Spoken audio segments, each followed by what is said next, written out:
Heaven and hell are on hold, and the 7 seals are now set. All we have to do is wait for the humans until they're ready for the end war. What could go wrong? Fight at all times.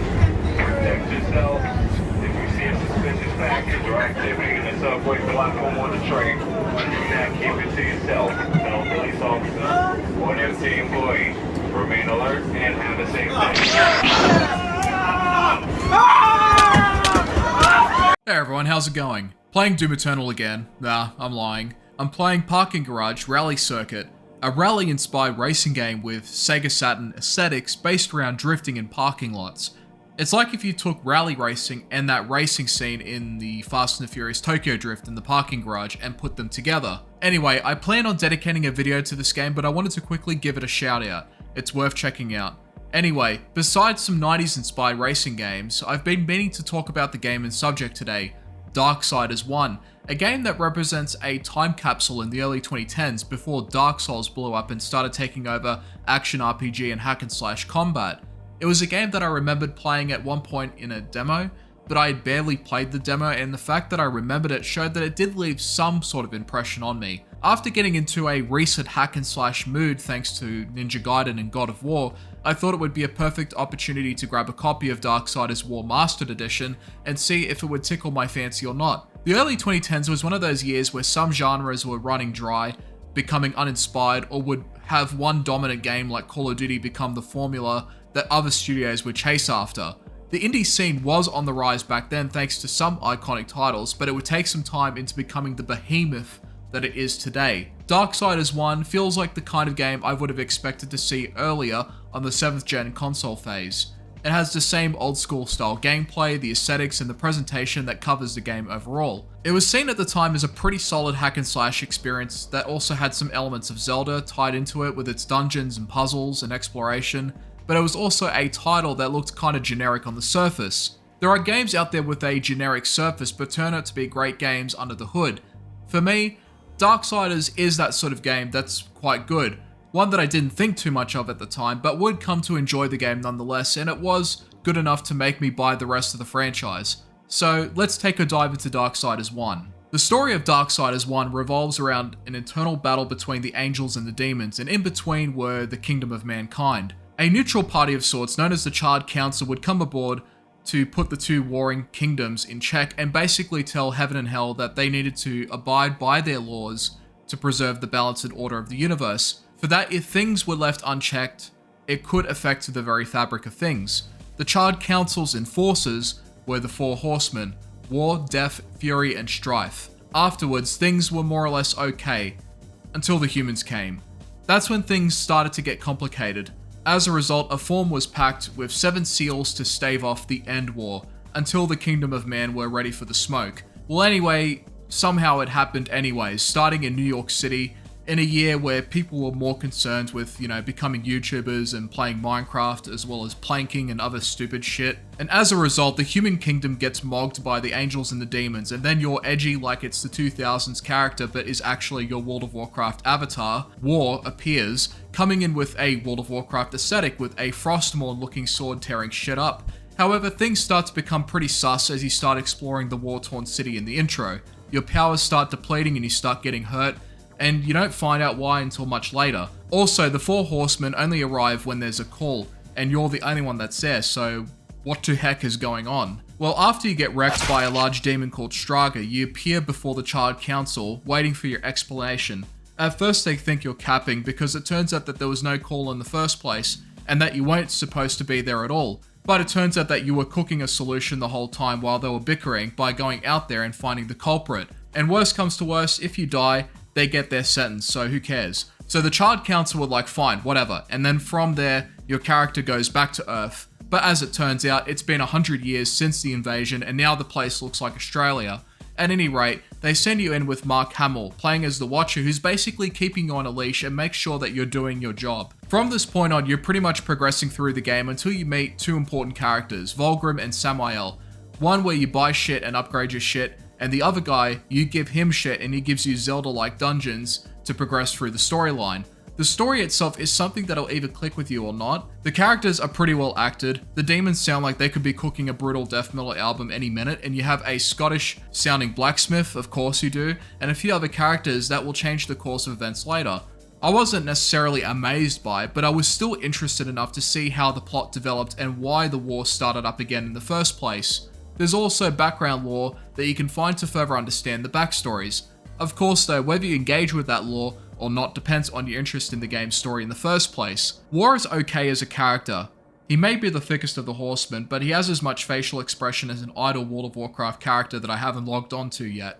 I found it overall to be interesting enough to see how the other titles expand on the story as well as the universe of Darksiders, and I did like the idea of being a neutral force of nature that is geared towards doing the right thing, or at least how they perceive it anyways. I've heard that Death is a more interesting character in the second game, and I do plan on playing the second one down the track. But War for the most part is interesting while sounding like that he also just woke up from an alarm. You weren't always the Black Hammer. You huddle in exile, a hermit among tombstones. Why? What role did you play in this, Ulthane? Horseman, I've got something for you. A fair bit of work, but it's a bit dainty for me. The bigger meat and potatoes of Darksiders 1 comes more from its gameplay and its exploration elements. Compared to some other titles, Darksiders has a more linear structure for the most part, at least in the beginning, but when you start unlocking more of the areas, you have a bit more freedom to explore, but more often than not, you'll be warping from place to place rather than slowly running from point A to point B. In between the moments of respite is the combat, which is pretty similar to God of War, where the list of combos are fairly simple, but this time you have the means to also upgrade moves. Your main sword, the Chaos Eater, will slowly upgrade as you continue using it, but when you see Volgrim, you can also buy new items, buy new moves, and upgrade existing ones. For your first playthrough, the blade will be the main priority, and while you do have other weapons like the scythe, the crossblade, the tremor gauntlet, the earthcaller, and the revolver, they were used more for utility than a main replacement for the blade. You also have the use of heavy weapons as well as a flying mount section, but they felt like the slowest parts of the combat, and the mount sequence was a drag that I wanted to be over with. I used the heavy weapons during the large waves of enemies in some sections, but beyond that, I just stuck to the sword because a lot of the combat loop revolves around it and I was fine with just using that. Enemies, like in God of War, come in different shapes and sizes with their own unique patterns and mechanics, but if you've played God of War or other hack and slash titles in the past, then it's a matter of adaptation to the game's implementation of the combat loop as well as the unique mechanics of its own. The combat was honestly pretty easy for the normal playthrough. I'd only died twice in my first playthrough. First was the spider boss, where it didn't click with me that I had to actually hit the head itself rather than just hitting wherever I wanted. My fault. Then the second one where you reach the Black Throne and you have to fight these robots. Got well-winded and died due to low health. Health I couldn't recover beforehand. Also my fault. Compared to Ninja Gaiden, Devil May Cry, or even to some extent God of War, this is one of the easier hack and slash games out there. But on a harder difficulty like say Apocalypse, that's where you'll get a more challenging and unforgiving version of Darksiders 1. I haven't tried the difficulty myself, but the changes to enemy damage and enemy health usually means that you'll need to hone in on your knowledge of the game, as if you can read it like a book. This is of course no different to any other game. When you've gone through it on a normal difficulty and want to play it again, you may be naturally inclined anyways to push yourself more. Whenever I play games I know very well, I usually play on harder difficulties because I'm competent enough to get through them. In the case of Darksiders, those looking for more challenge will have to bump up the difficulty to produce more of a sweat, where you'll have to really make use of mechanics like parrying and dashing more effectively, as well as using some of the Wrath abilities that you can use like Blade Gazer and Stone Skin. There are two other Wrath abilities such as Immolation and Affliction, but I never got around to using them because I never felt like I was in a position in the game where I needed them, at least on the normal difficulty anyways. Again, the difficulty mode you select may also be a factor in terms of what items, abilities, and moves you use to get through the engagements. You won't really need everything on normal, not even the upgrades for your health or your wrath, which is basically your mana. Throughout the game, you can find pieces that can upgrade both, but require digging around a bit to be willing to comb through each of the main areas and the dungeons. And of course, you have the Abyssal Armor pieces, where there are 10 pieces to find in the map altogether. But by the time I got to the end of the game, I didn't care enough to look for them all since it was a first time playthrough and I was just seeing whether I liked it or not. Maybe in a second playthrough, if I do decide to revisit Darksiders 1, then I'll grab everything. Now, you may have heard people mention that this game has some elements of Zelda, and some would even call it a Zelda clone, which it isn't, by the way. Darksiders is a game that borrows from several games, but the best way to describe the first one is that it has hack and slash combat of God of War, the old school ones to be exact, and the puzzles and dungeon elements of Zelda. The dungeons in this game are all unique in their own way, not so much because of their design, but more so because of how you interact with them. Samael is the character that you meet that sends you to these dungeons to get the hearts of the 4 chosen so you can reach the looming fortress in the background, which is your main goal. Each dungeon will net you a utility item that will become important for that specific dungeon, and eventually for the boss of that dungeon. I'm not necessarily dying on a hill for puzzle games, but I did enjoy some of the puzzles. They were at least engaging enough to make me want to solve them, whereas some just made me want to get them over with so I can move on.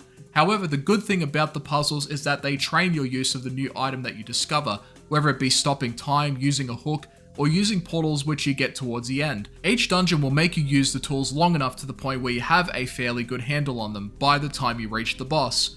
The spider boss requires the hook. The worms require the use of slowing down time when you need to reach point A to point B on the ashes. The Griever requires timing on pushing objects to weaken it.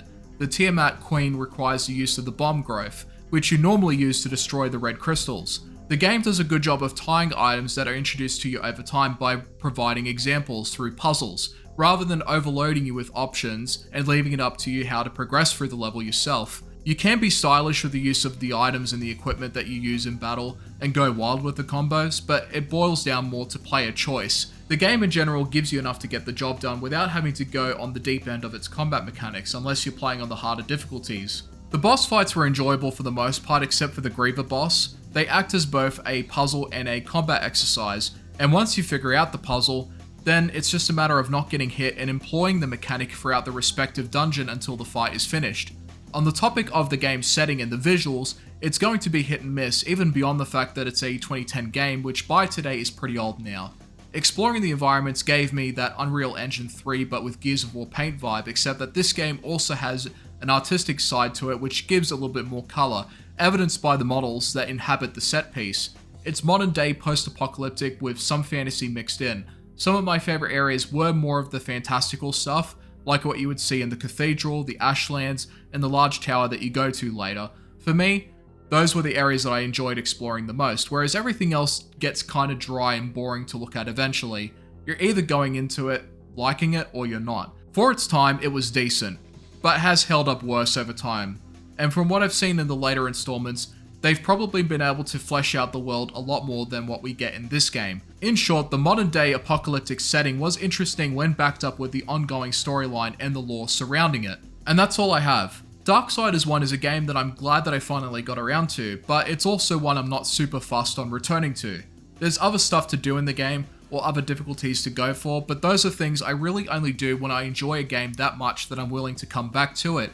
To be honest, the time I would spend replaying this game, I would rather spend it on the sequels that follow and see what they have to offer, even if they are very different. In saying that though, I may consider changing my mind regarding this game in the future and replay it for a second time, but time will tell. But to me in this present moment, Darksiders 1 is a good and enjoyable one and done hack and slash game that I had a good time with.